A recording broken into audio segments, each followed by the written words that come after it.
David Kilgour with David Natas was nominated for the Nobel Peace Prize in 2010 for their work to end organ trafficking from the Falun Gong in China. We know David. David's one of us.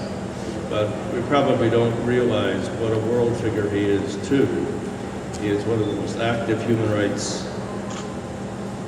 people I've ever met. Please welcome David Kilgour.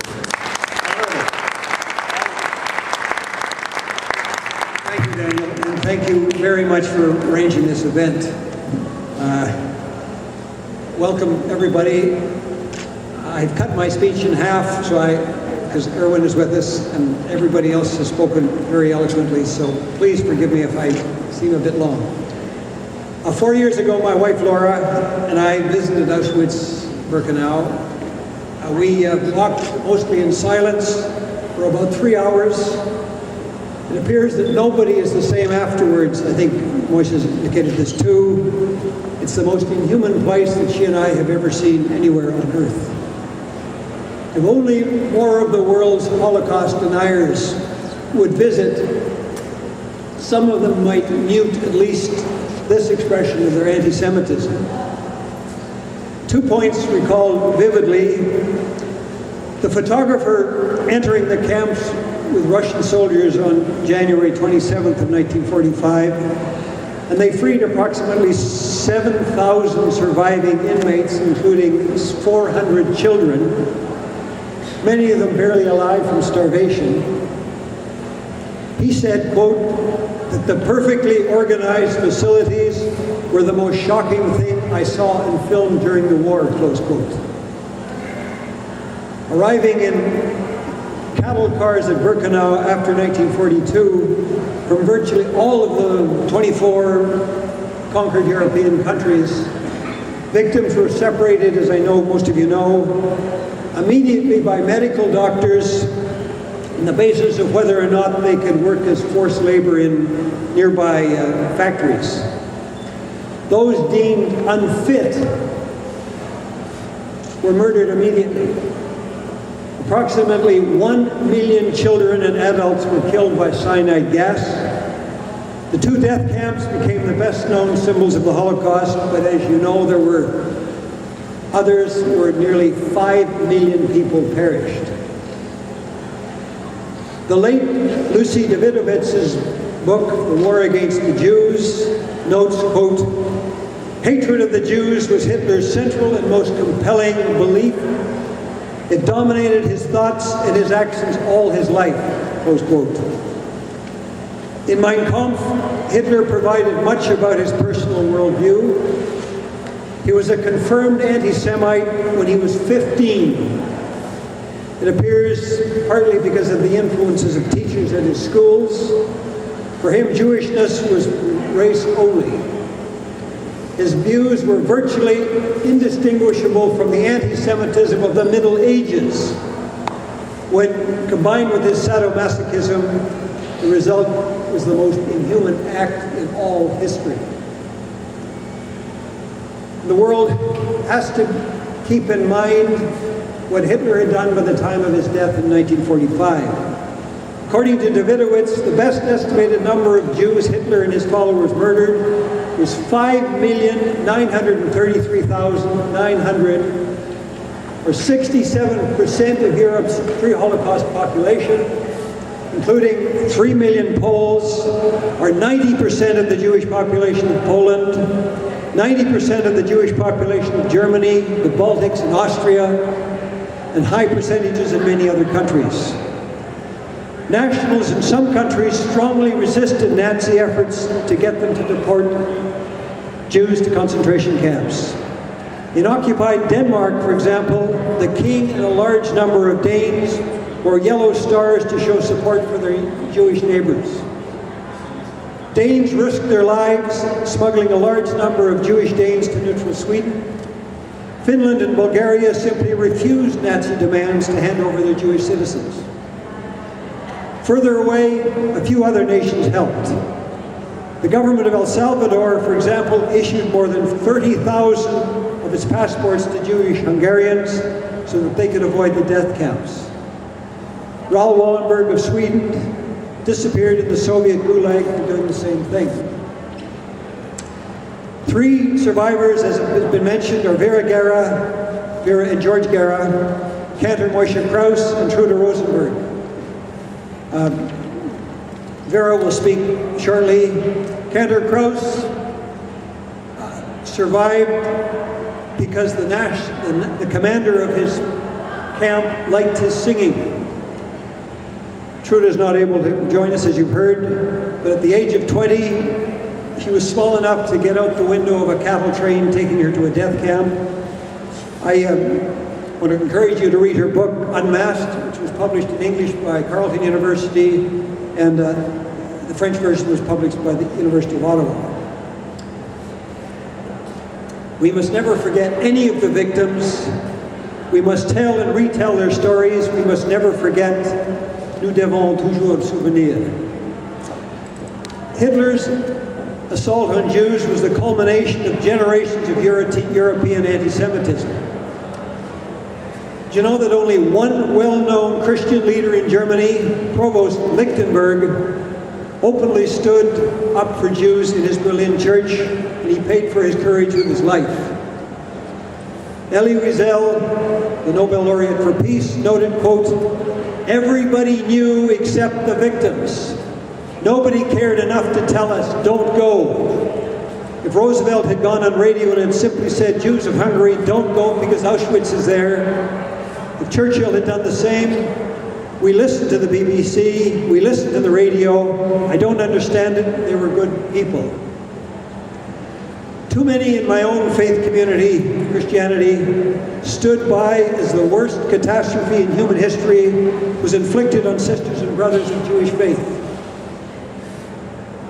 There were individual exceptions in all of the countries conquered by Hitler, but many Christians in Canada and in much of Europe did virtually nothing to honor the second great commandment of Jesus, love your neighbor as I have loved you. Did the immunity provided for Nazi war criminals in 1948, did that somehow help to provide a license for the subsequent genocides in Cambodia, in Bosnia, in Rwanda, in Sudan, and what has happened to the Falun Gong community today across China? Never again has become again and again. Permit me to suggest 3 lessons, ladies and gentlemen, for the Holocaust for today, in abbreviated form. 1, we need to stand united against hatred and indifference. Nous devons toujours lutter ensemblement contre la haine et l'indifférence. We need to act early. Nous devons prendre des actions immédiatement. The desecration of Jewish synagogues and cemeteries has increased in recent years across the world, as I think you all know. All faith communities and interfaith councils should voice outrage about such incidents the moment they occur. We should all speak out for a world that is multi-religious and multicultural. As Rabbi Reuven Bolka, who unfortunately couldn't join us today, says, quote, "Holocaust deniers are not stupid, they are evil. The deniers would eagerly welcome another Holocaust, which they and their ideological progeny would again deny ever happened."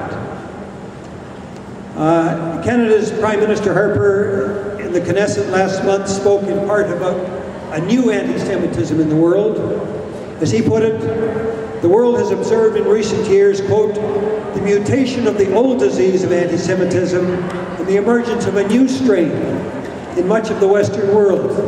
The old hatred has been translated into a more sophisticated language for use in polite society," close quote.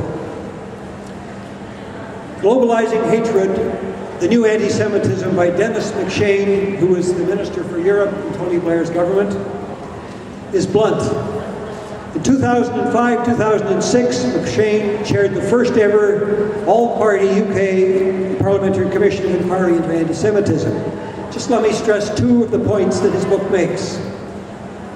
As he tells his 10,000 Muslim constituents, whom he describes as people of peace, people proud of family, faith, and their attachment to Kashmir, Yemen, and other places their forefathers came from.